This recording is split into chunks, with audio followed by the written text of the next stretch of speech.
Hello and welcome to our today's Road to YSA’21 webinar hosted by the Young Scientists Association of the Medical University of Vienna.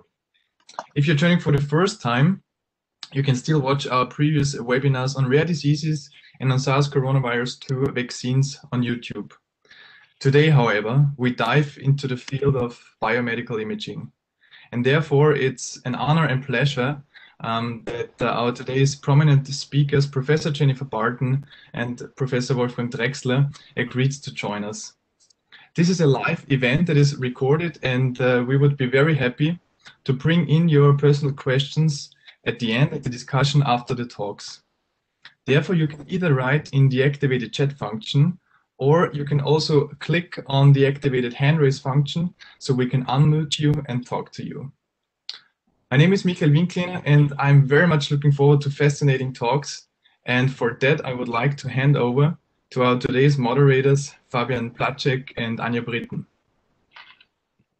Perfect. Thank you very much, Michael. Also, a warm welcome from Anja and myself to today's attendees, of course. And we are very happy to moderate the session for you today. So let me start right away with the presentation of our first speaker. Professor Jennifer Barton received her PhD in biomedical engineering from the University of Texas at Austin. She's currently the Thomas R. Brown Distinguished Professor of Biomedical Engineering at the University of Arizona in Tucson. She has served as Department Head of Biomedical Engineering, Associate and Interim Vice President for Research, and is currently Director of the BIOS Institute, a collaborative research institute dedicated to solving complex biology-based problems affecting humanity. She has published over 120 peer-reviewed journal papers in these different and diverse research areas. Now I am honored to introduce today's second speaker, Professor Wolfgang Drexler. Professor Drexler received his PhD in electrical engineering from the Technical University of Vienna. After that, he worked as a research associate at the MIT in the US. In 2000, he got his first associate professor position at the Center for Biomedical Engineering and Physics in Vienna, and then started his first full professor position of biomedical imaging at the Cardiff University in the UK. Since 2009, he's back in Vienna as a full professor of medical physics, and he's head of the Center for Medical Physics and Biomedical Engineering at the Medical University of Vienna. He received the Austrian START Award, which is the most prestigious Austrian research award for young scientists from the Austrian Science Fund, and the Kogan Award from the American Association for Research in Vision and Ophthalmology. Professor Drexler published more than 220 publications in peer-reviewed journals, and he received research grants of about 70 million euros since 2000. Both are currently the chairs of the Biosymposium conference of the Photonics West, which takes place in San Francisco every year with approximately more than 20,000 attendees. Obviously, the field of biomedical imaging is huge and it's not possible to cover all related aspects of the diverse technologies and their applications. But we are more than honored to have now two experts here speaking to us over the field of optical coherence tomography and the application of the technology and also the use in medical daily life and all the possibilities with that technology. Today's talks are roughly structured as follows. There will be a short introduction in the already mentioned large conference by Professor Barton. Afterwards, Professor Drexler will give us an insight to the technology of optical coherence tomography and its development in medicine. And then, in the end, Professor Barton will present biophotonics in cancer diagnosis and introduce us to the work of her BIOS Institute in the US. And then, as already Michael mentioned, there will be the question and answers session afterwards. You can send us your questions or raise your hands so that we can unmute you and you can ask the question directly. But now we are pleased to give the word to Professor Barton and Professor Drexler. And you can now share your slides and start the presentation. Thanks. Well, good afternoon. Good morning for me, and welcome from Arizona. To begin with, I wanted to give a very short overview of BIOS, which is part of Photonics West. So as you may know, Photonics West is a huge conference that goes on every year. In fact, in a normal time, it would be happening this week. As it is, there's going to be a digital forum that will occur March 6th through 11th instead. But Photonics West has 3 symposia. So BIOS, which Professor Drexler and I co-chair, LAYS and Opto. BIOS is the largest. It's about, half the papers belong to BIOS. It's the largest symposia in the world on biomedical optics. It has a technical portion, which has oral papers and poster presentations, as well as a BIOS Expo, which is a huge meeting of all different industry that works in biomedical optics. There's 2 awards, 2 very prestigious awards in biomedical optics that are given out each year, the Britton Chance Biomedical Optics Award and the Biophotonics Technology Innovator. So there's about 50 conferences. So at any given time, there's probably about 10 or 12 of these running. So there's lots and lots of things to go do. Those conferences are kind of conglomerated into 6 tracks on therapeutics and diagnostics, another one on neuro aspects, clinical technologies and systems, tissue optics, biomedical spectroscopy, and then nano and biophotonics. So there's always lots going on and there's lots to see. There's world-renowned speakers that happen. We have a hot topics, which shows typically that's Saturday night. We'll see how it's going to happen this year with the digital forum. But this is where we bring people young up and comers and people who are leaders in the field to give very short talks about what the hottest areas are. There's also plenaries for neurophotonics and nanobiophoton. We've had Nobel laureates. Last year we had Eric Bedside, who won the 2014 Nobel Prize in Chemistry for his work on super resolution microscopy. He spoke at the Hot Topics. We have the statistics, as you heard, over about 2,500 presentations in BIOS, so that's a lot. And it seems like there's always 2 talks going on at the same time, so it's actually a good thing this year that with the digital forum, everything will be recorded, so you'll be able to go back and see the things that would have been happening at the same time. So as I said, that's about half of what's overall happening at all of Photonics West. About 20,000 attendees, 1,400 exhibiting companies, and 70 special events, which are the things we'll miss the most about not being in person. There's student events, social events, networking, industry forums, career centers, all kinds of fun things to do there. And hopefully we'll get back together for that for 2022. This is just a picture of what it's like. If any of you all have been there, it's a great time. I know in these era of COVID, seeing a picture like this just kind of makes me nervous, seeing all these people packed together. So we won't be able to do that this year. But this is the Moscone Center in San Francisco where the exhibition is held. And also, one thing that's started in the last couple of years and has been really exciting is AR, VR, MR is being co-located with this. So I hope you'll consider attending the digital forum this year. Registration is now open. It does cost to attend the digital forum this year, but the price is quite affordable, especially for students. And hope to see everybody back in person in 2022. So with that, I'm going to stop sharing and hand it.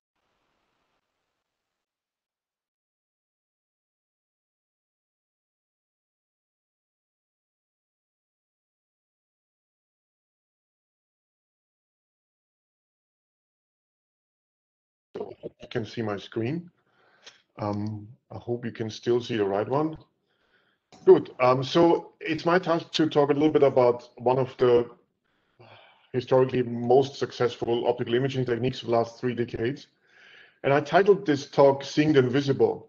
And it's mainly because when you think about it, as engineers, as optical engineers, as those scientists who try to develop optical techniques for the physicians to do diagnosis, what we try to do is we try to image the body and we try to visualize something that is invisible when you look with your naked eye. And we sometimes do this with visible light, we sometimes do this with invisible light. So we use any kind of electromagnetic waves to make something not visible for the physician, but the doctor visible. I think that's the real challenge for us scientists in this medical imaging field per se.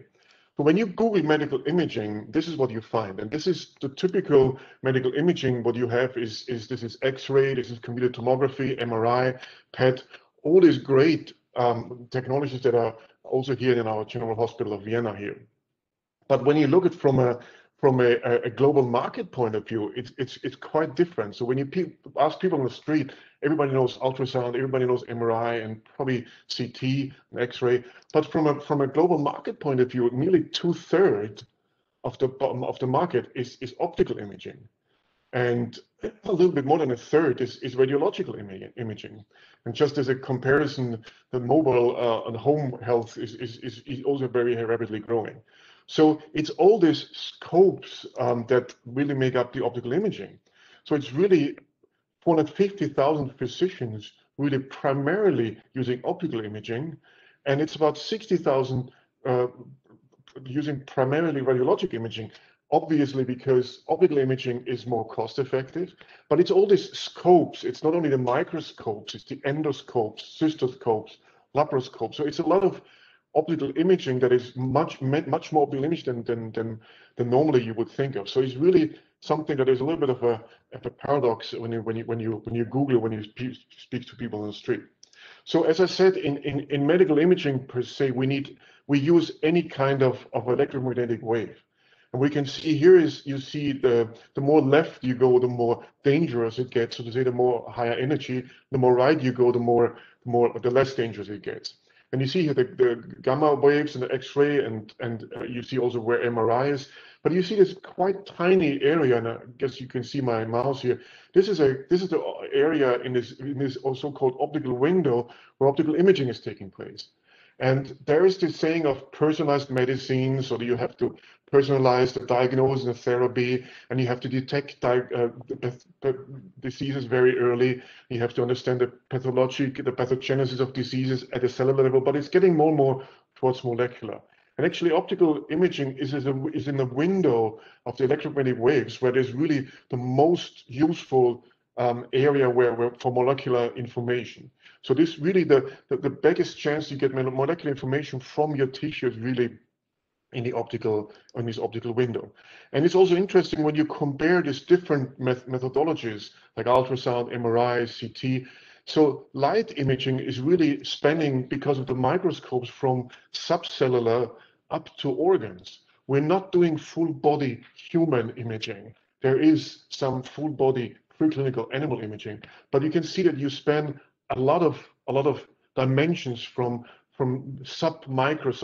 nanometers up to millimeters, centimeters. So from really super resolution to macroscopic and mesoscopic. So what's also important to say at that point is that there is a lots of optical imaging techniques, also very successfully developed and used here at our university, the Medical University of Vienna. But there's not more than 2 orders of magnitude maximum that one instrument, one technique alone can do. So what we also do here in our lab here, the Center of Medical Physics and Biomedical Engineering, we do a lot of multimodal optical imaging, like the multimodal clinical medical imaging, where you combine PET with CT to get the molecular and the anatomic information, or PET and MRI, which is now more state of the art. You combine to get the best of both of 3 worlds. We do the same in OCT. So when you look at the different what we do in optical imaging, we use all the light tissue interaction that are there to generate our imaging, our images, our tomograms.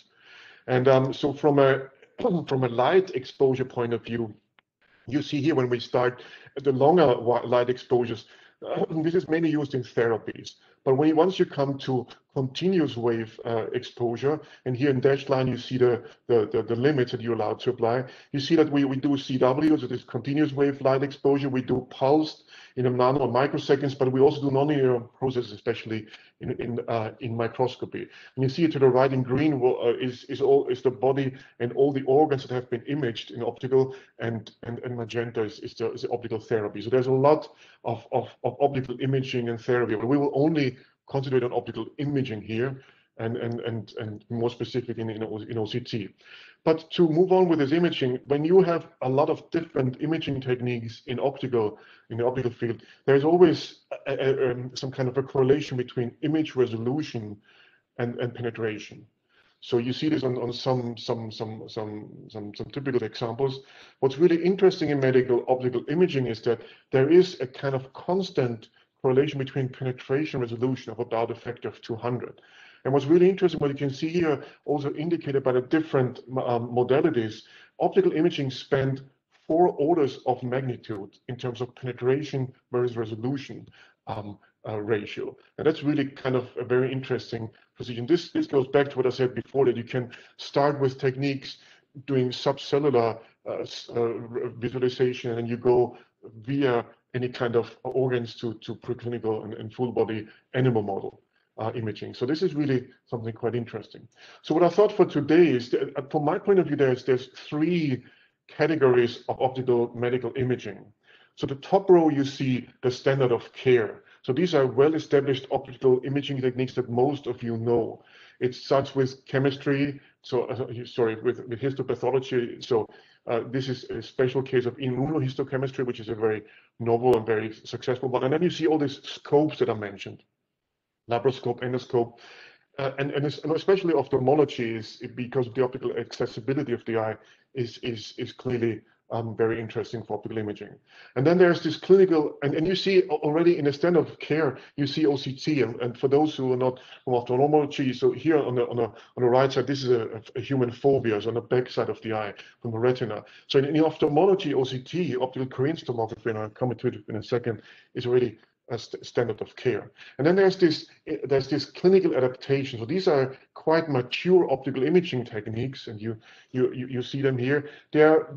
They're on the way of getting standard of care, but they are still in the clinical adoption. And also here, there's all this catheter-based OCT, which I will very, very briefly touch on, but Professor Barton will tell you a little bit more about it, especially for cancer diagnosis. Then there's this translational development, and this is where really our lab here and most of the labs working in this field are really, these are the new techniques that are in evaluation phase, proof of principle phase. And again here, so you see in all 3 of these categories, you find some OCT application. And this is kind of exciting, at least for me, because I'm one of the first master students probably worldwide in OCT more than 30 years ago. And so you see that OCT has kind of diffused into all these 3 stages of optical imaging. So let's start with the standard of care. And this really goes back to my predecessor. You see here to the left, Professor Ferker, who unfortunately died in 2017.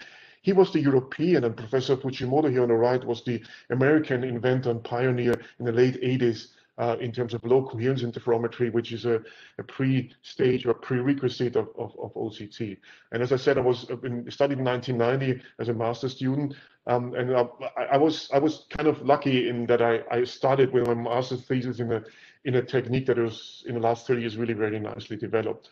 And so when you look at, for those who don't know OCT, you can see on the movie on an example of ophthalmic imaging. This is a typical ophthalmic retinal OCT. So this is where a soft laser is going into the eye of the patient who puts his head on the chin rest here. So you go through the pupil into the retina. Here you see the optic disc, the blind spot, and the fovea. And with a soft laser, we raster scan in 2D or in 3D the retina, and we get tomograms.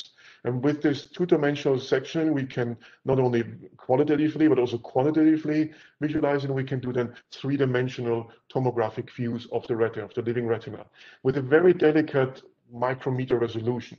And this is not something that we do here in Austria. This is something every second on this planet, somebody gets a retinal OCT scan. As you can see here to the right, the resolution is roughly microns, so 1 to 2 orders better resolution than ultrasound. We can be very fast nowadays. This is in the lab. 600 million measurements, or A scans. This is from ultrasound. So 600 million one-dimensional measurements. And then there's a lot of functional and contrast-enhanced extensions. And then, as I said, there's combining different optical methods, including OCT. The original idea was not ophthalmic imaging. The original idea was to do some kind of optical biopsy. So ideally, without excising the tissue, that in situ, so during your procedure, you raster scan the tissue like you raster scan your barcode in a supermarket when you buy your products, and you get this 2 or 3 dimensional representation of superficial 1 to 2 millimeter penetration depth representation of the tissue, but with histologic resolution. This is what you normally do when you excise tissue, and you get pretty much kind of the same penetration, a little bit more probably when you excise tissue. And here you see the healthy versus the normal skin. So this is what's normally done since the 19th century or so, and this is where we try to compete. The best OCT performance so far is from a French company, Electech. This is on excised tissue, and you can see here, you can appreciate that the resolution is quite similar to the stained H&E histopathology here. Just to give you a feeling how popular it is. So this is on the left side, is where I started my master's thesis, and a lot of others too. But you see, it really took a decade until it really took off with the invention of new techniques that make it faster and higher resolution. There's a lot of companies involved, and this is great because when I finished my master's, I could only go to SPIE, and that's it. SPIE is a great company, but there was one company involved that we worked together with, and so there's now more than 50 or 60 companies directly or indirectly involved in OCT. So this is good because our PhDs can also go to industry. And as I said, especially in ophthalmology, this is really the fastest developed imaging technique. This is state of the art now. There's like 14 companies commercializing it. It's not a smartphone market. It's not a smartwatch market. It's just an optical imaging market. But these 12 or 14 companies survive since more than 10, 15 years. So this is really very interesting. And this is really starting because the resolution improved. We can see subcellular, at least preclinical. And here you see a morphing sequence from a histopathology of a monkey retina into OCT. So you have to stretch histology to merge it or to morph it into OCT. And you can appreciate the quite resemblance between OCT and histopathology on the bottom.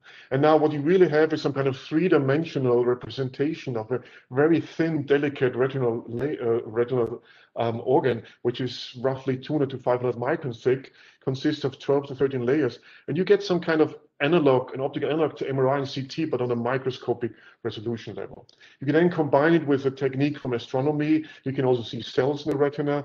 So all these dots here are single photoreceptors you can see in the retina by combining with adaptive optics from astronomy. And what's really showing that OCT has really made it to state of the art in ophthalmology. There was an OCT guided therapy of an age-related disease, which is called AMD, age-related macular degeneration. And OCT decided when to inject this treatment. And because of the imaging capability of OCT, there was a 21-fold return of government investment in the US. So they saved more than $11 billion by OCT telling them when and how often to inject this quite expensive drug. This is now moving to interoperative. We have Anya, actually one of the two moderators today. She's working in a SPIE lab here, and she's working on this interoperative OCT with not 2D, 3D, but 4D, so 3D over time. There's a lot of extensions, like physiologic extensions. I just briefly introduced them. This is some kind of optical analog to electrophysiology, where you can look at optical changes in the retina by provoking or by stimulating the retina. There's obviously a lot of deep learning and artificial intelligence. And unfortunately, there have been papers that show that with this millions of data, because as I told you, every second somebody gets an OCT scan, the AI-based, the artificial intelligence-based diagnosis is as good or sometimes even better than those from ophthalmologists or optometrists that have up to 20 years of experience. So this is coming not only in radiology, but also in dermatology and ophthalmology. This is obviously also happening with OCT. So let's move to the clinical adaptation. So this is the part where endoscopic OCT comes in. So we can use glass fibers from telecom technology. And you see here an endoscopic OCT. So this is an optical fiber where a balloon is dilated to center the fiber. And there is this laser guided with this fiber into this endoscope. And then there's some kind of helix scanning form of the internal organ surface, and we get this very nice superficial OCT images, as you've seen from a retina, but here now screening any kind of internal organ. And this is very helpful in a lot of diseases. You can do now three-dimensional screening of hollow organs from the inside because of this very tiny and thin fibers. This is an application for a pre-cancerous stages, Barrett's esophagus, for those patients who have a lot of reflux. So you can see here that this stomach and this transition zone looks very different to the very layered squamous epithelium. So this is another optical biopsy demonstration of OCT, but here in a GI tract. We also do, this is also done in cardiology. Same principle. It's a fiber that is inserted into an artery, and here you see a fly through. The blue mesh you see is a stent that keeps the vessel open. White is some kind of calcium, and yellow is some lipid, but this is the inside of an artery. So this is really something done. Is also commercially available. So this is mainly done to check stent placement and to look the overgrowth of this stents once you have placed them. And this is something that has been commercialized. It also has been now recently moved to pulmonary medicine for cancer diagnosis, but also for any kind of asthma detection. Urology is a very widespread application. You can also check any kind of organ transplantation, like here in kidney. These red and blue dots are bidirectional blood flows, and you see there is some kind of Doppler, some kind of functional extension where you can check before and after the transplantation if the kidney is properly working. Then this is a needle. So like in acupuncture, we can use a needle and have a fiber in this needle and can bypass the limited penetration. This is an example of a prostate imaging. And there's a nice extension nowadays, which is called angiogenesis. So you can see on the left side, you probably see these white blood cells moving by in this movie. And when you do a differential motion contrast, you can very nicely see these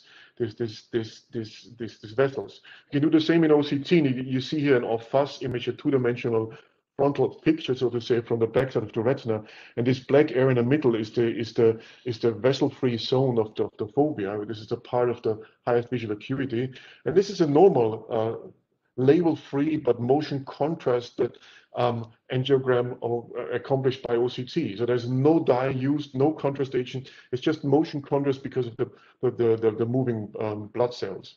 And it's very simple even for me as an electrician to see that this is normal and this is diseased. So you can very nicely see that this non-invasive, label-free perfusion information is a very nice add-on to the morphologic information you get from OCT. So this is one of the very successful extensions recently. It's also being used to test the angiogenesis of tumors.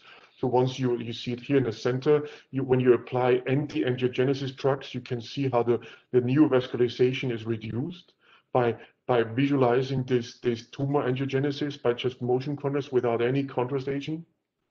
And this has been, at least in the eye, commercialized and is very successful and can be very nicely give adjunct information.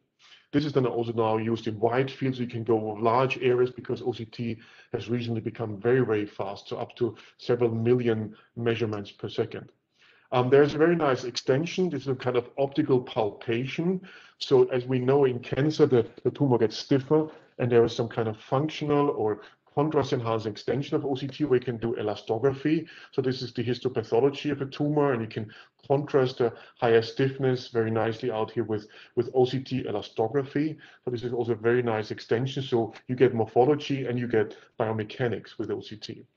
So you see there's a multitude of applications. Now let's by the end go to the more translational, more to the more recently developed and not yet clinically adopted or standard of care applications. This is work from Fabian, who's the other moderator here from my lab. So we are in a European project. We collaborated with Jena, and this is a collaboration we will do with Professor Shariat at the urology department here, where we combine the morphologic imaging you see on the top and some Raman spectroscopy in the bladder with a cystoscope. And so what you nicely see here, this is a molecular map, and you get the morphomolecular information. So you get the morphology from OCT and the molecular maps from Raman, because this is a dual modality technique. And this is work from Daniela Bovenkamp, another PhD student here, that shows that with OCT you can very nicely stage And what was not possible yet so far for urologists, you can very nicely use Raman for the grading. So with this multimodality, you can, due to the morphology, you can do the staging, and due to the molecular information, you can do the grading. And this is something we developed very delicate optical endoscopes, as shown before, for multimodal Raman and OCT imaging in the bladder. We also do Raman and OCT in the eye. This is another European project coordinated by one of my colleagues, Professor Leitgeb. And this is the first time we get molecular information probably in the living retina, which is very exciting. We also do a lot of intraoperative. This is work from Mika Erkele and David Linhardt, David Reichert. So this is fluorescence lifetime imaging that we originally combined with OCT, and this gives you very nice information about the tumor borders intraoperatively during the surgery. So you can see this is what you normally see in a surgical microscope, and this is the fluorescence lifetime imaging that contrasts especially the borders very nicely. So this is a collaboration with Professor Witthelm from the neurosurgery department. So switching to another multimodality, this is what you see here is a mouse tumor model. The golden one is the 2 or 3 millimeter of skin OCT imaging, and then you see the vasculature of a tumor taken with photoacoustics, and this is visualized that nicely. You can fly through the vasculature of this mouse tumor. So this is photoacoustic imaging that visualizes the vessels very nicely, and OCT that gives the morphology. And this is something we tested with Professor with the dermatology department, so with Professor Kittler, and you can see here this is in a dermatologic patient. The grayish one is the OCT, and then you see the OCT angiography, the vasculature from OCT angiography, and then you see the vessels by photoacoustics. So this is really a very nice new approach to do diagnosis, especially in basal cell carcinoma, as you can see here. And we can use this perfusion information from OCT angiography to really delineate the cancer margins as you normally do in histopathology. And you can see here the grayish one is the morphology of OCT. This is OCT angiography giving you all the perfusion, the vessel information, and this is an all-fast image of this perfusion. So this is really something that is already tested with the clinical collaborators. For screening, this is a capsule of the size of a painkiller. This is meant to swallow, and there's OCT in it giving the esophagus morphology, and then for the acoustic imaging giving you some kind of pathophysiological information. This is a European project led by Professor Nietzsche Christos, and this is something that is a very nice screening for esophageal cancer.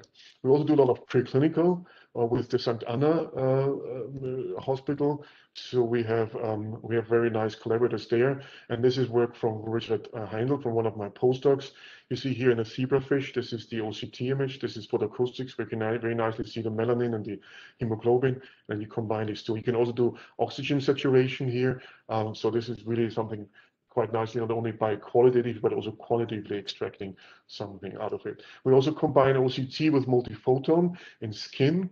So this is meant to have a pre-screening of OCT, and then you zoom in at a subcellular level. You see single cells in this normal and the disease, as in the healthy and the diseased skin lesion, and you see this reddish appearance is from second harmonic, from a multiphoton microscopy that shows already some kind of a pre-cancer stage. So we also do this preclinically in a kind of mouse models. You see a mouse here where we can very nicely look for label-free elastin and collagen contrast, and also lipid without any contrast agents. And we also have the morphology of OCT. So let me finish with something that I'm extremely excited about it, because I have the third European project in that field. So I think that the future of photonics is really also in assisting health monitoring. And we all know these wearables here to the right. We all know the Apple Watch and all these tools that we have, but there's much more to it. There's nanorobots, there is smart textiles where you have sensors in your clothing. And so this miniaturization is something that has really kept us busy for the last 10 years or so.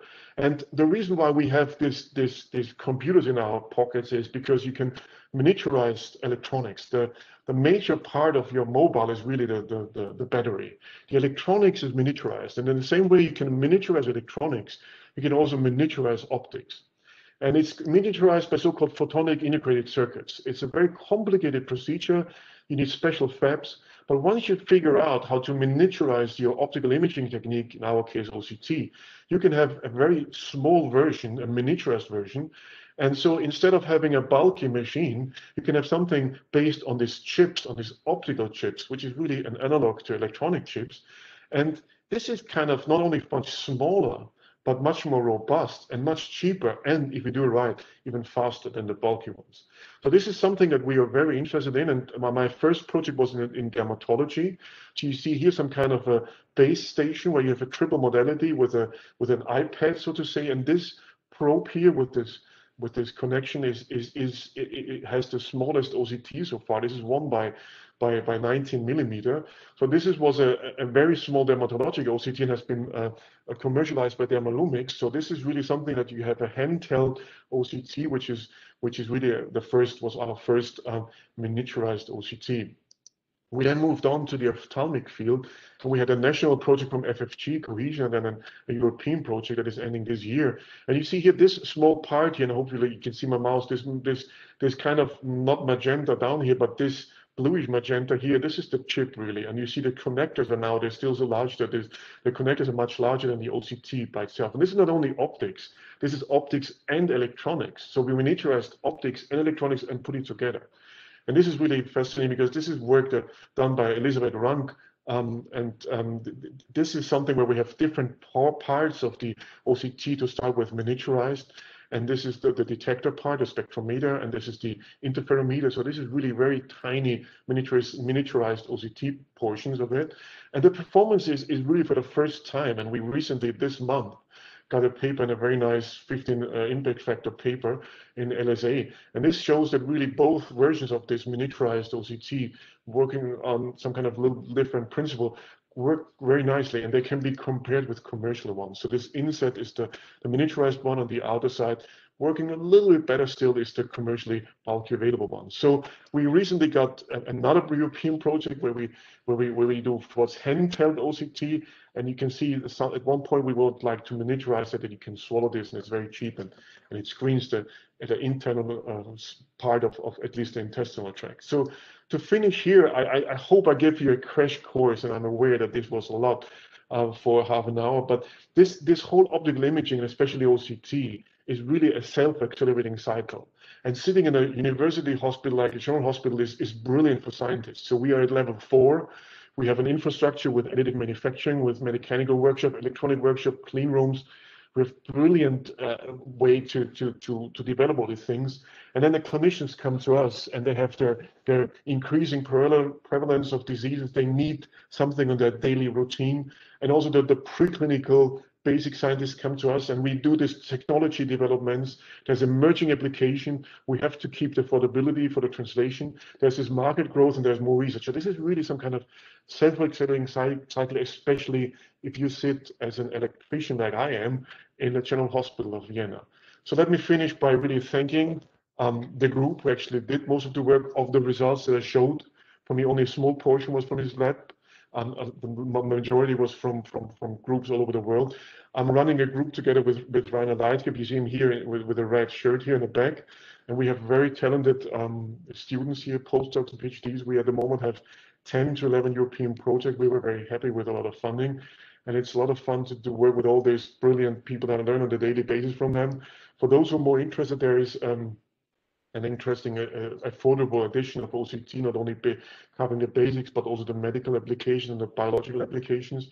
You can also download it. MUW has a free download from Springer, and there's a third edition in preparation. So thank you very much from my side, and thanks a lot for your attention from Vienna. And I will hand over to Jennifer again, if I can stop.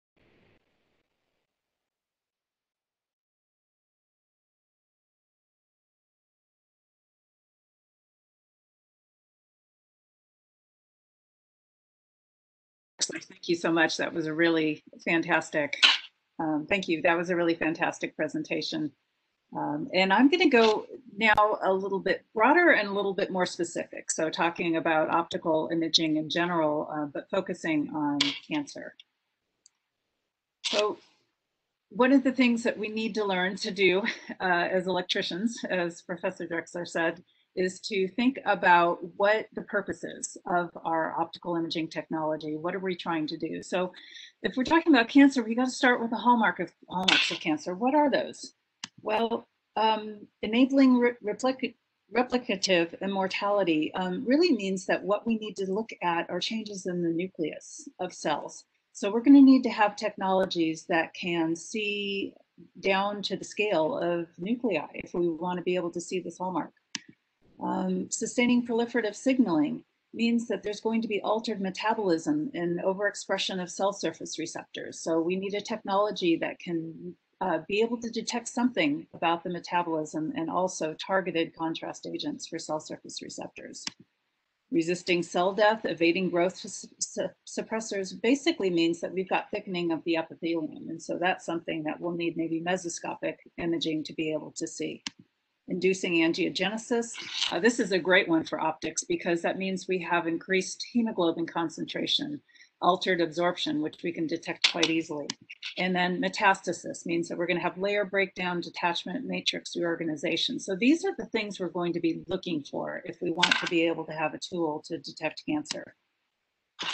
So Professor Drexler showed this as well. We've got a whole bunch of imaging technologies in our armamentarium, and they have varying resolutions. The resolution gets worse as your depth of penetration gets greater, all the way down to the microscopies down here. Essentially, microscopy can only see thin sections, but we get into different techniques being able to see at the 100 micron or up to a millimeter level, and then getting into more techniques that tend to have a lower resolution but greater depth of penetration, all the way up to the commercial techniques of ultrasound, MR, and CT.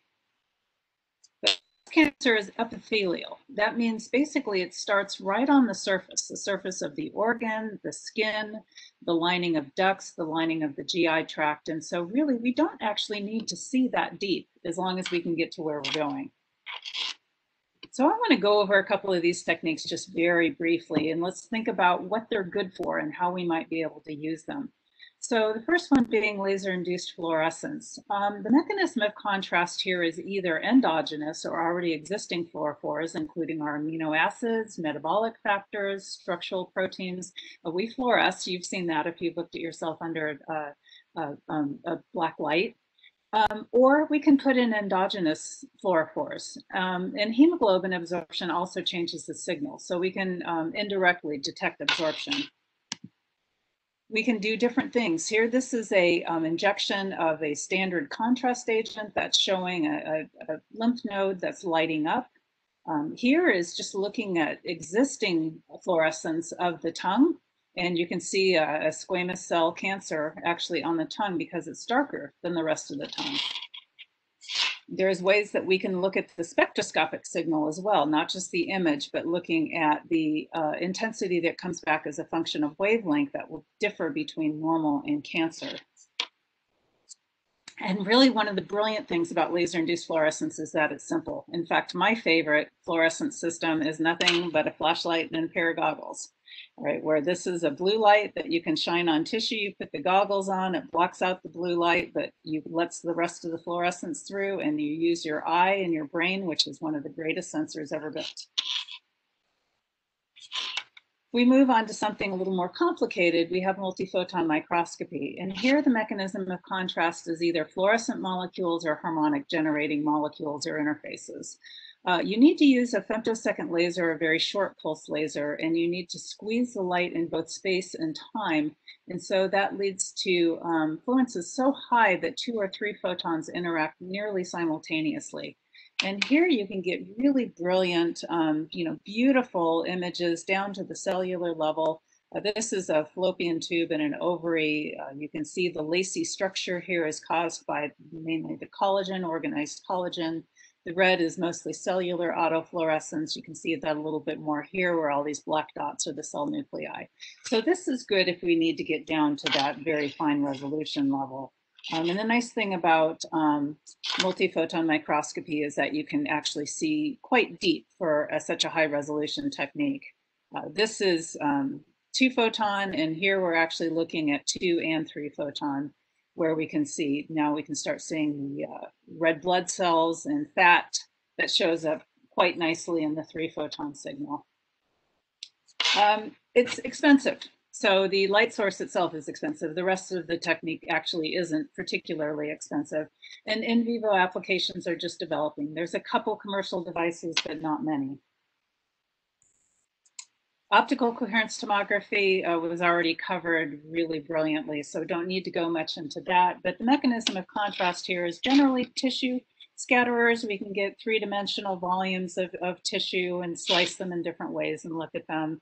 We can look at red blood cell movement and get different information there, polarization, and it's easily integrated into medical equipment or small endoscopes. And Wolfgang, I hope you recognize this picture since we were talking about our former co-student Alex Tomlinson took this. This is actually a mouse colon, so a very small endoscope, and actually one of my favorite OCT images. It just very beautifully shows all the structures of the mouse colon. Photo-Acoustic Tomography, the mechanism of contrast here is absorption. So you put laser light into a tissue, very short pulse laser light, you have rapid heating by the absorbers that launches an acoustic wave.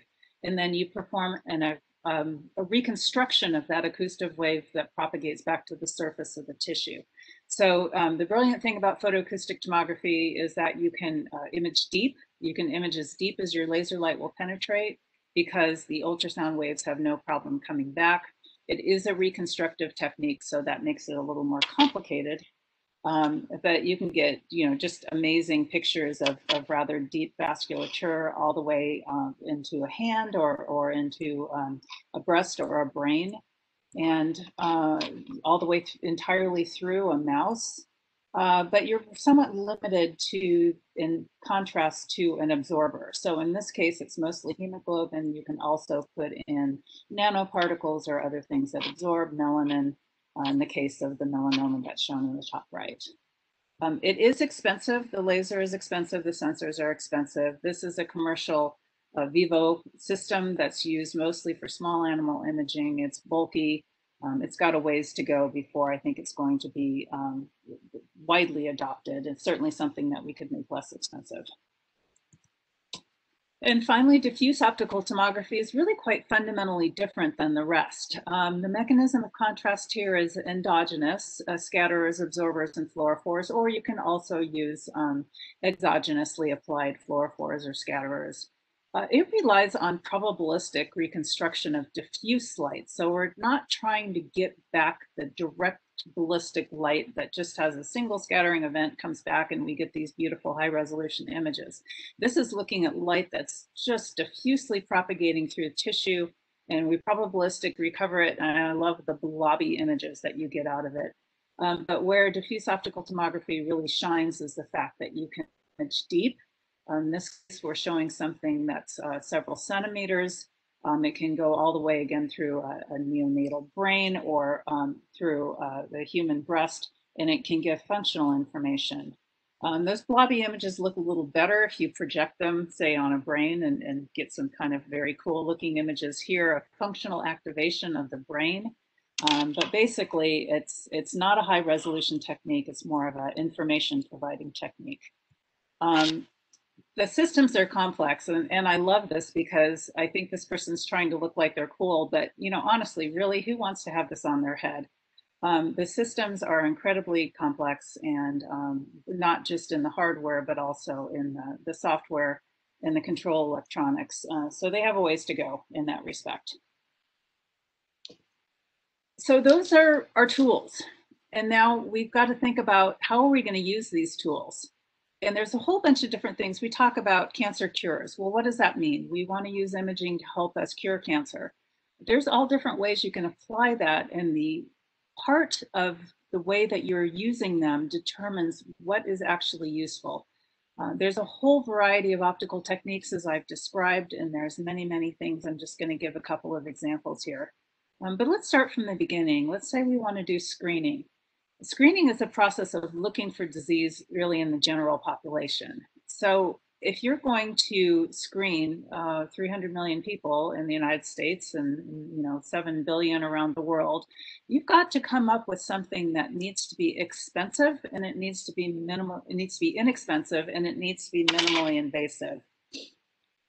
So here's a couple of examples of things that can be done. Here is an example of an OCT angiogram that's showing a cognitively healthy adult and an adult with Alzheimer's disease. So this is basically information you're getting for free if you're going in for any sort of exam anyway, where you can see actual changes in the retina that correspond with changes in the brain. OCT systems getting smaller and smaller. If we have those small miniaturized systems that Professor Drexler was talking about, then this might be a great way of screening for Alzheimer's disease. If we want to screen for oral cancer, I don't know how well you can see this, but this is a little endoscope that's tacked onto a smartphone.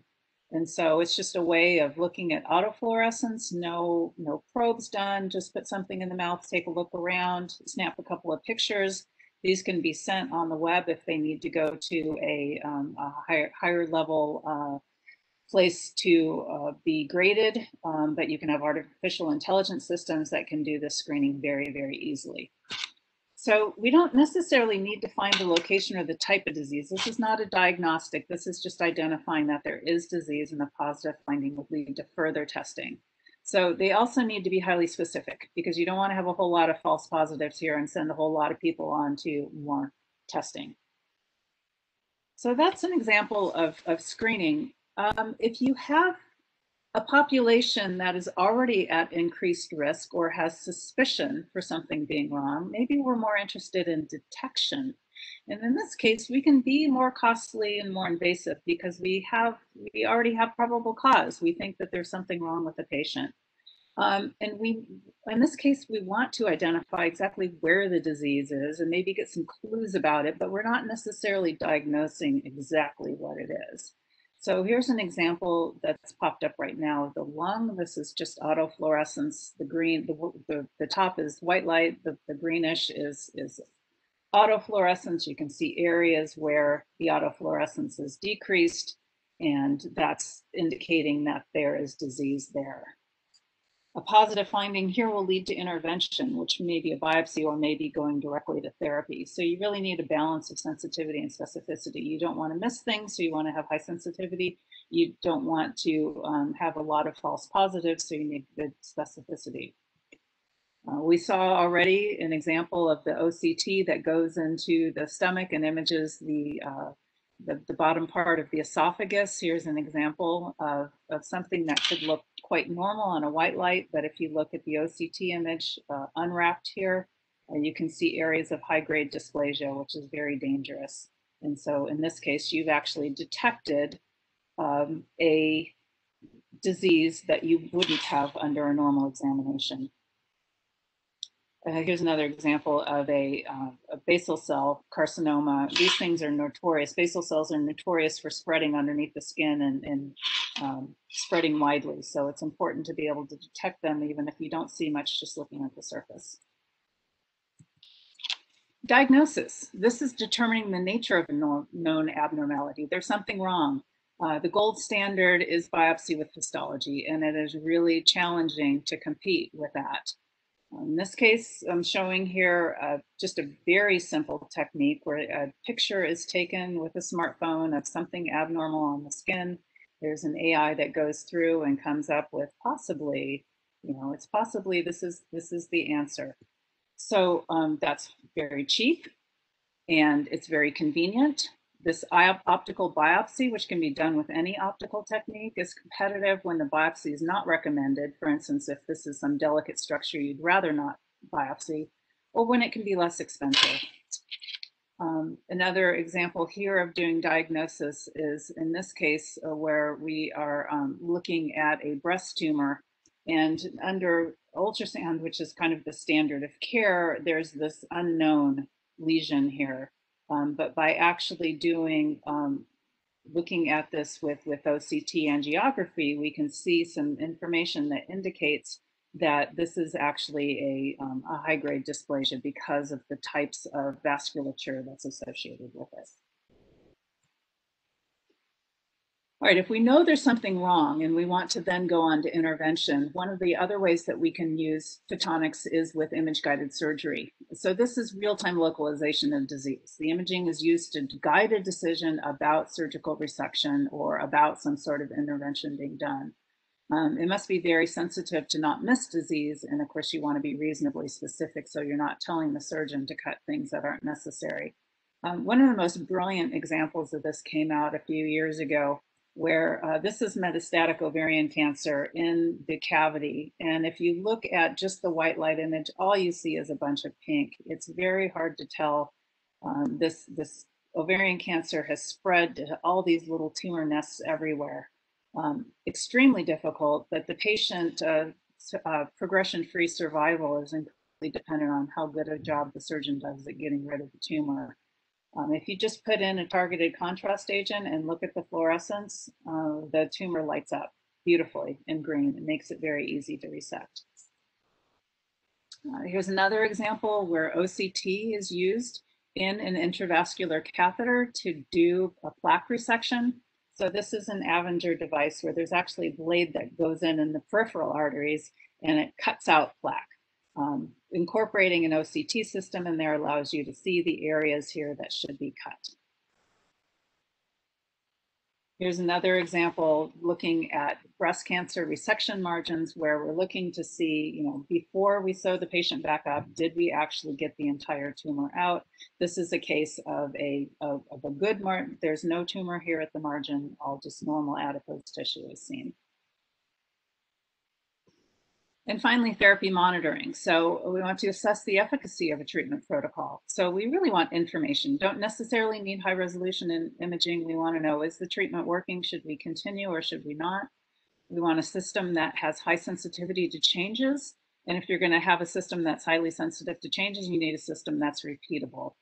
So here's an example of a neonate wearing a cap for looking at diffuse optical tomography, looking at changes in the brain. Is this brain developing normally? Is what we're doing, the intervention we're doing on this neonate working properly? And this is where I think we can get very interested in looking at simplifying our technology.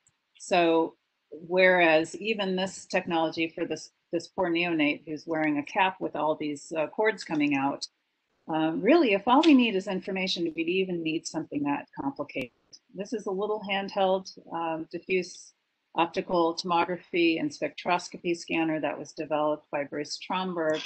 And all that's done is that this device is taken and it scans the breast of a breast cancer patient. We can see baseline, the red corresponds to areas of increased vasculature from the tumor. We're watching the therapy, and we can see very early, there's already changes, mid-therapy, post-therapy. We can tell that the therapy is working. And then in this case, it's a chemotherapy, and you don't want to keep somebody on a chemotherapy that's not working. So early intervention, being able to tell that things are working with a very simple device. So having talked about that and having a few more minutes left, I want to go a little bit into then how we get there. I mentioned that most cancers are epithelial. And so really, you don't actually need to image that deep, but you do have to get to the source. So we want to do a lot of endoscopic imaging, and both Professor Drexler and I have shown examples of endoscopes as we've gone along. Here's a couple more that are out there. This is a capsule endoscope for imaging the esophagus. Here is a light lab, an older light lab image showing an intravascular catheter. So there's lots of things that are done commercially for OCT. There's also ones for fluorescence. This is the Zilix Life system that takes the lung images that I showed earlier. It's a rather large system that does fluorescence. Here's an add-on to the Da Vinci robot from Intuitive Surgical that can do fluorescence imaging as well. But there's not a whole lot commercially available that can do both, and that is one of my areas of interest. And I also decided to pick a cancer that was extremely difficult, which is ovarian cancer, because, how do you get to the ovary to take a look at it? It turns out there's a couple ways you can do that. You can go laparoscopically, where you have to put endoscopes through the abdomen and then access the reproductive tract that way. You can go through the vaginal wall and put in a rigid scope that can access, and this is what's done for egg harvesting for in vitro fertilization right now. Or you can actually go up through the uterus and through the fallopian tubes and laparoscopic imaging. So we've done all of these, and we started with laparoscopic OCT only imaging. And this is an example of an OCT probe we made. This is a long time ago, nothing very exciting about this anymore. But we could take two-dimensional OCT images of the ovary with this big rigid probe. And here you can see it in contact with the ovary. And I show this not so much because of the technology, but because this is a case of where something is not going to work. What's wrong with this picture?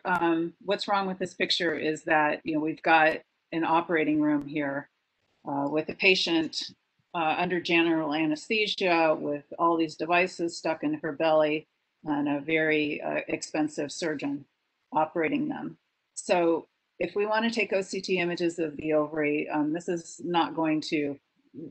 really not going to be valid, because under this situation, you're already in there, you're already in surgery, you're going to do a surgery. It doesn't matter what the OCT says. So, but we did show that it was possible to image the ovary this way. So we decided to move on to the other less invasive ways. And so without getting too much into this, we've decided to look at both those other ways of doing it. We have a rigid transvaginal scope here. And so we learned a couple of things. We learned one, actually you can do this transvaginal imaging in an office procedure or in an outpatient procedure. You don't have to be under general anesthesia. It's not done, general anesthesia is not done for egg harvesting. And so this is very much the same. So we built a probe that looks superficially an awful lot like the other laparoscopic probe, but it's not, it's thinner. It's about 3 millimeters in diameter. And not only does it have, it has multiple modalities, allows you to do wide field fluorescence and reflectance navigation, as well as doing multiphoton microscopy and optical coherence microscopy all in one. This is the optical channel right here. It also has something that our physicians said they really wanted, which was a biopsy channel. You saw the SPIE bite going through here. I can play this again. So that we can actually take little snippets of tissue if we want with a SPIE bite. And it also has a channel for being able to irrigate. Just looking, how do we cram all that functionality in? That's one of the things I love doing, is trying to figure out how to cram functionality into a small space. So this is a forward-looking instrument because you have to be able to see where you're going. So we use a quartered piezo-driven fiber resonance scanning fiber with a dual clad fiber, and this is actually quite common in forward-looking endoscopes now, with return light coming back through the same fiber or through other collection fibers. And a lens system, and then other channels in the ferrule that holds everything in place. One of the fun things we get to do is that we decided we wanted to be able to do both wide field imaging and microscopic imaging, and we didn't want to have two optical channels. So we were playing with how we could use the same optics to do that. It turns out you can actually do it with a triplet here. We actually have patterned dichroics on the two interfaces inside the triplet. And so if you put, say, visible or just into the near infrared light, it will pass right through the dichroics and you end up with this nice wide field imaging modality. But if you put longer wavelength light through, it actually bounces off these dichroic mirrors here and creates kind of a telescope-like design where you end up with a high resolution. Here's just some pictures of the optics. And so that was really interesting as well. But if we wanted to go even one step further and create something that didn't have any tissue cutting at all, we decided that we wanted to do build a falloposcope. The problem here is that you actually have to get in through the fallopian tubes, so that you only have a lumen diameter of about 1 millimeter. So this is, a challenge for us to say, how can we fit multimodality into less than a millimeter diameter endoscope? This has reflectance or fluorescence navigation and OCT. And so here's just a SolidWorks rendering of it. It's 0.8 millimeters in diameter, and it's got a 3,000 element fiber bundle with a grin lens to do the fluorescence or reflectance imaging. And then it's got an all fiber OCT system. We had to make some trade-offs. So first of all, we only have 3,000 pixels in our fluorescence image. So it's not the greatest quality image that you can get, but it's sufficient for navigation and sufficient for identifying suspicious areas. And the OCT system is all fiber. It's side firing, so it shoots light out the side, and we actually have to pull the entire endoscope back in order to get an image. We also have illumination fiber and then some full wires so that we can steer. And so that was a lot of fun being able to fit all this into a tiny package. So with that, I'd like to end. And I think if I have just a few more minutes, there was a request to hear a little bit about the institute I run. So let me just go through a couple of quick slides on that. Get rid of this.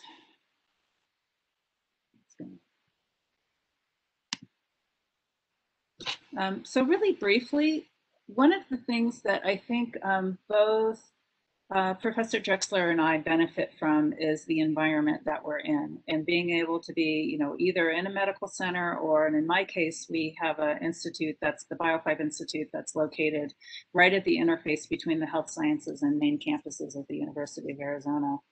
And so, first of all, why Bio5? When I first started, I kind of thought it sounded like a household cleaner, Bio5 gets rid of stains. But it's not. The 5 there actually stands for 5 disciplines of agriculture, engineering, medicine, pharmacy, and science. But it also means we're bringing together researchers, students, community, industry, and government. So what do we have? We have over 300 members of our institute who work collaboratively across 12 colleges or 68 departments. Most of them from the College of Science, the College of Medicine Tucson, or Optical Sciences. And we also have some infrastructure because unlike a lot of virtual institutes, we wanted to be actually able to have a house, a place where we could all live. So we have 2 buildings. The first one is the Keating Biosciences building. That's actually where our home is. We have 50 investigators in there. There's flexible kind of wet or damp space, interactive space. We also have a second building that was just recently built that actually connects to it called the Biosciences Research Lab. And we have an administration, which is 24 staff plus 15 students for business management, public affairs, events coordination, research support, infrastructure. So we support those 300 members. And we have, I didn't say how many investigators we have in BSRL, it's about 40. So we have about 90 of our 300 members who actually are with us. The others are not in these buildings. They're in their home department buildings because for whatever reason, it made more sense for them to be there. We have a lot of core facilities. So this is nice having biocomputing, genetics. We have a genetically engineered mouse models core and a radiator, prototyping, other things that help people out that are available right there in the building. We have a budget of about $8 million a year. Most of that we give away to people in terms of faculty recruitment, seed grants. We also host events. Our core infrastructure is supported, staff support, equipment support. Our funding mostly comes from the state or from the university itself, but also from donors. We get a large portion of our funding from the good people of the state of Arizona who agreed to help support this with a sales tax. Governance, we report directly to the Senior Vice President for Research, but we also have a Council of Deans who tells us, where we should be spending our money and who should be members and how we can synergize with them. We have an external advisory board of local biosciences members and local friends, as well as faculty committees. And what we've given back then is about an 18 times return on investment in the sponsored research dollars that we bring in.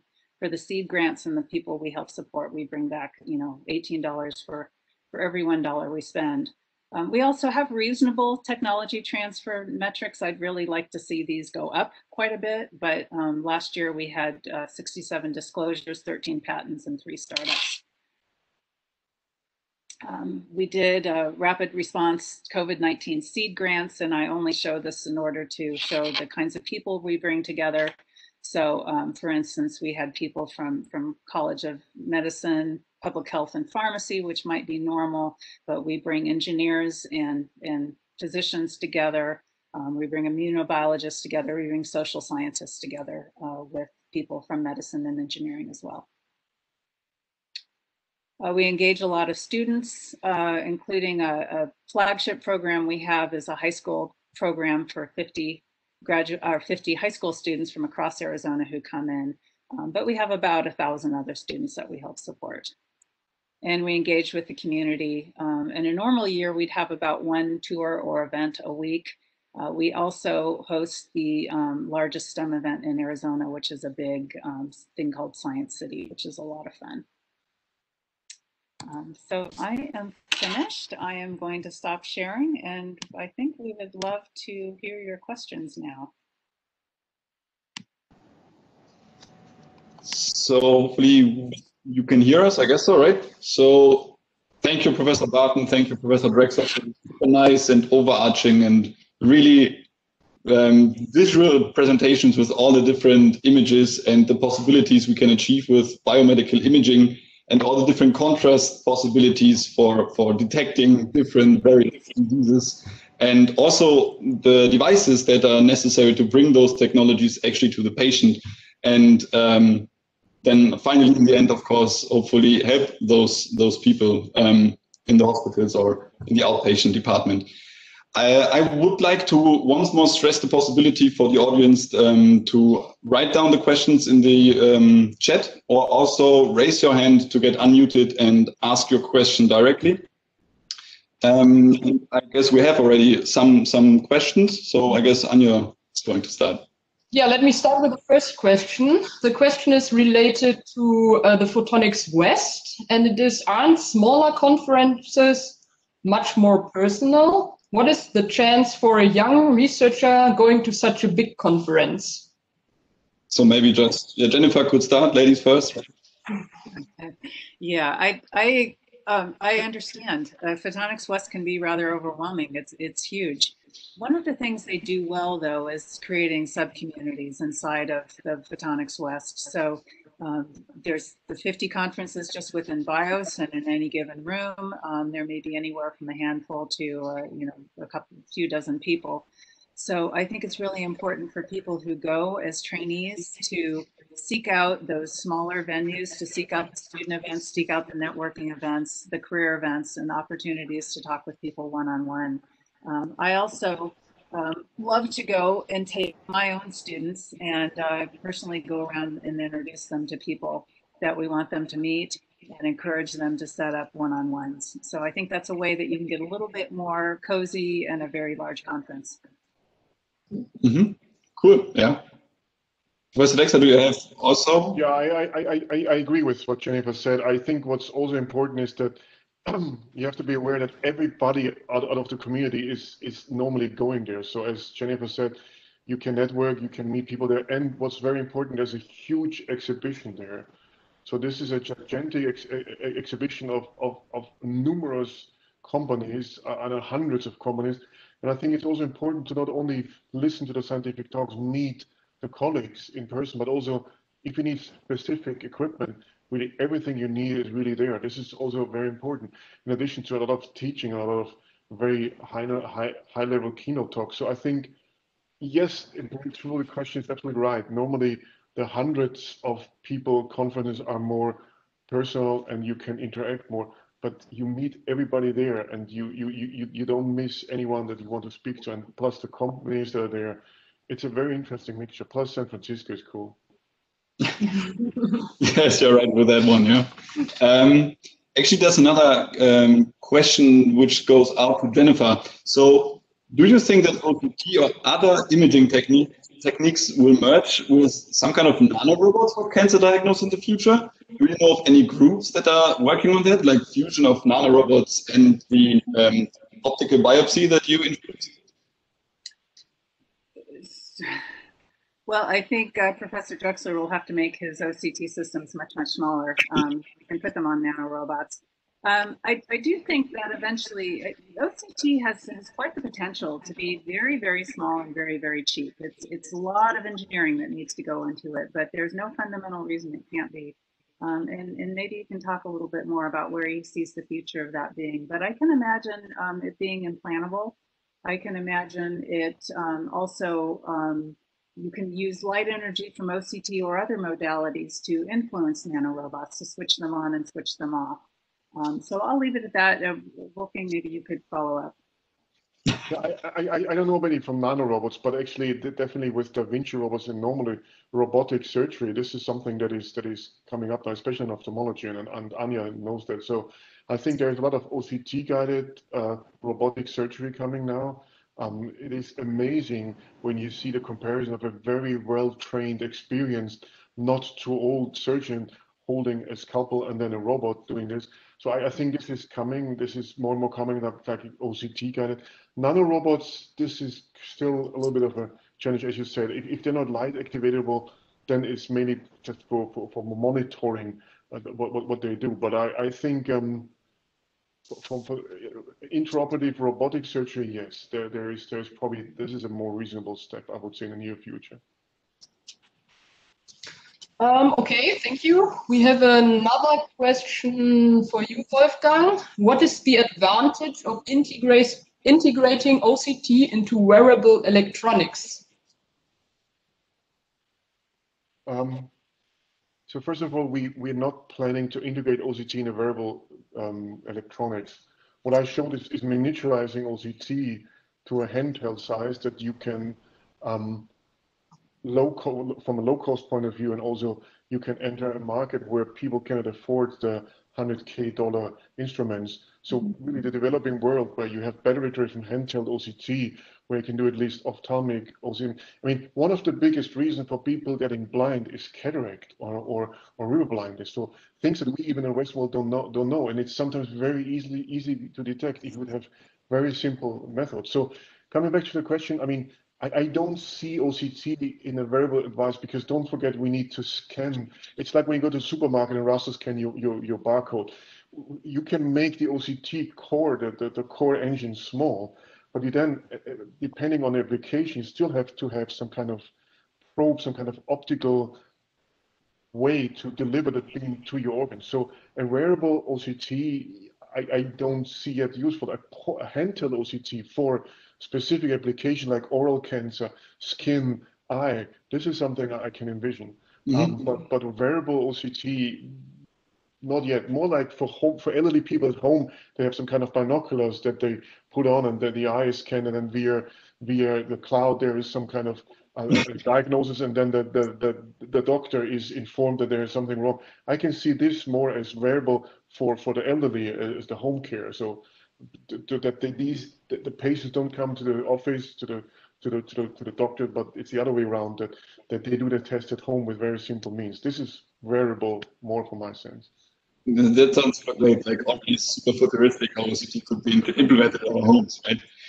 Actually, there is one attendee who would like to ask a question orally. So, Michael, I guess you can unmute. Rafko Pajkovic would like to ask a question. Please. Hello, everyone. Thank you very much for the fascinating and comprehensive overview. I wrote my question in the comments, so I'll just read it out. In my impression, OCT is good at revealing structural pathologies. I'm remote from a clinical environment, so I was wondering, how good are we at treating structural pathologies on this scale? Can these treatments be compared to corrective laser eye surgery, for example? Jennifer, you want to comment on that? I have been speaking too much so far. But by the way, hi Roscoe, good to hear you. Thanks for attending. Yeah, no, you're more familiar with ophthalmic. Please go ahead. So what you mean is if we can monitor the treatment with OCT, that's what you mean? We use microscopic pathology. How efficient are we at dealing with it? You mentioned LASIK. I think there's commercial systems out there that do OCT during the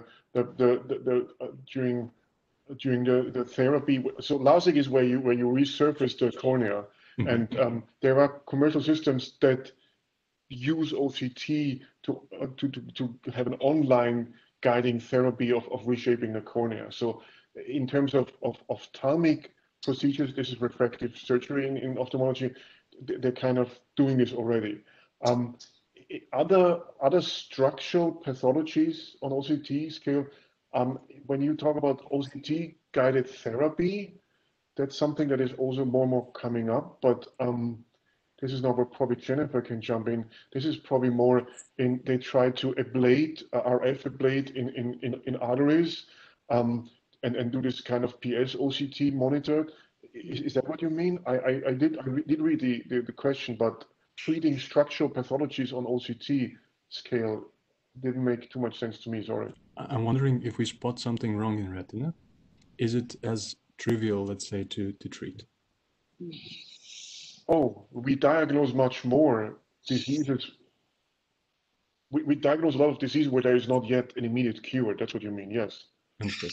That's probably standard for a lot of imaging techniques, that we diagnose something where there is not yet an immediate fix. That's true.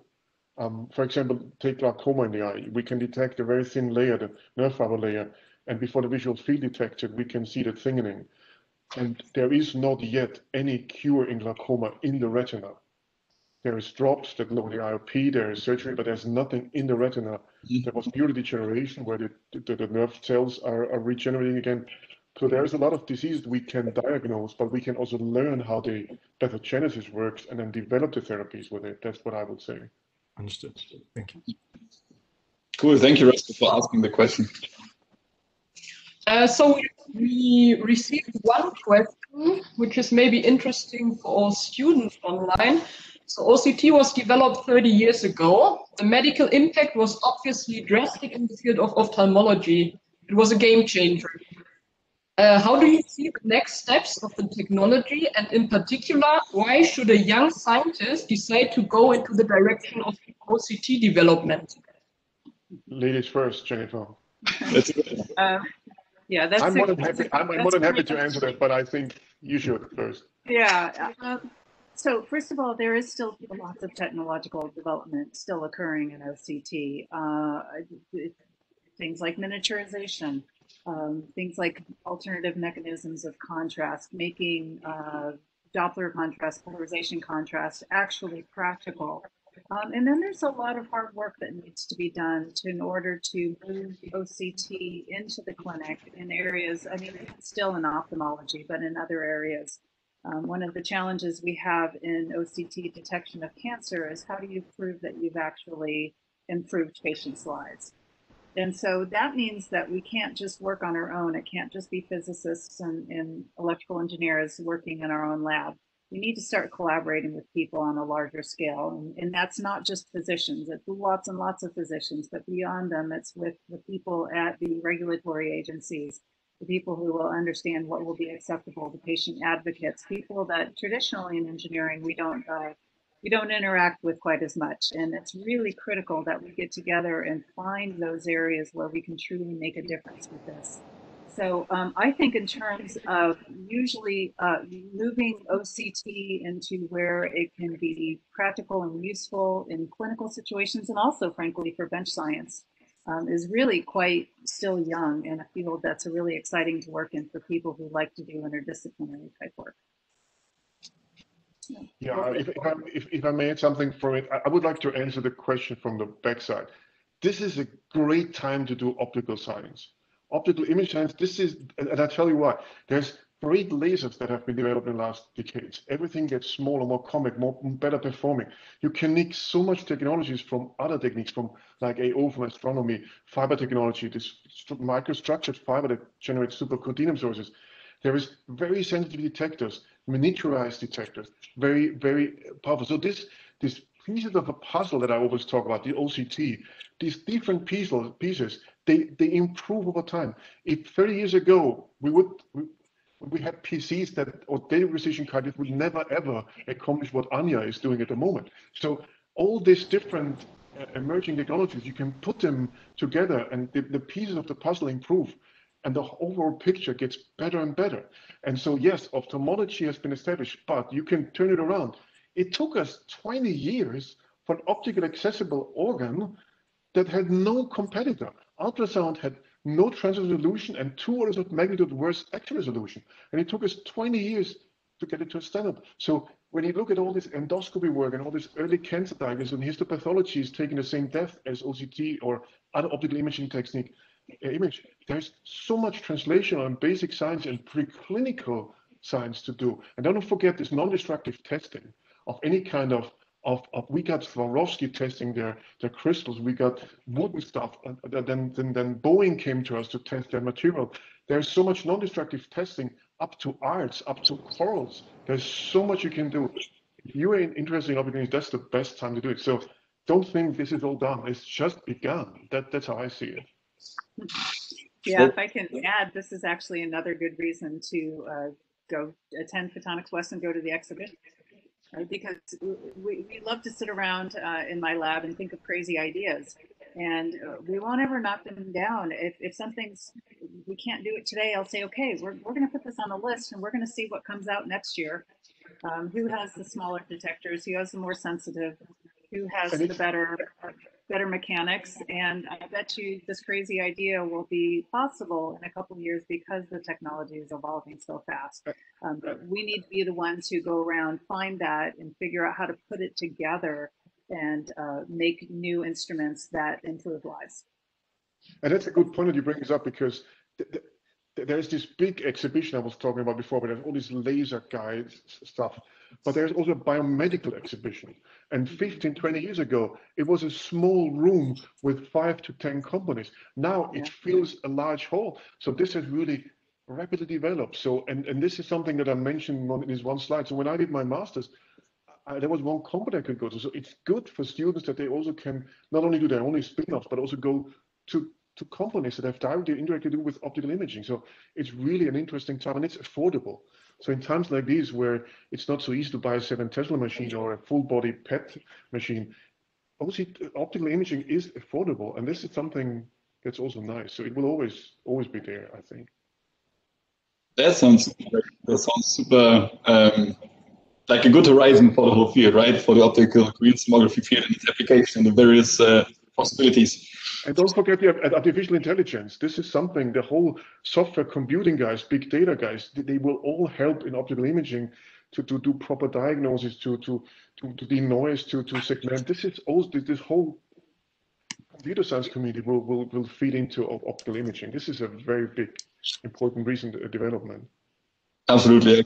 It's a bit disciplinarity about like all the different people bringing in different various expertise to solve other problems or bigger problems together. There is one small question, quick question in the end that we would like to ask the two of you, like somehow first, because how did you actually get in touch first with OCT? When was it? Was it like when you were like, of course, in your early career, but when was it, and what did you think about the technology and the possibilities maybe back there? Was it like quite different, or was it like expected in this direction? Jennifer? Well, let's see. When did we meet? I think Wolfgang was relating that story a little while ago. It actually was through one of my students. No, I think when you met OCT, not me. Yes. When you came in touch with OCT, not with me. Yes. Oh, but well, it's all kind of wrapped up together.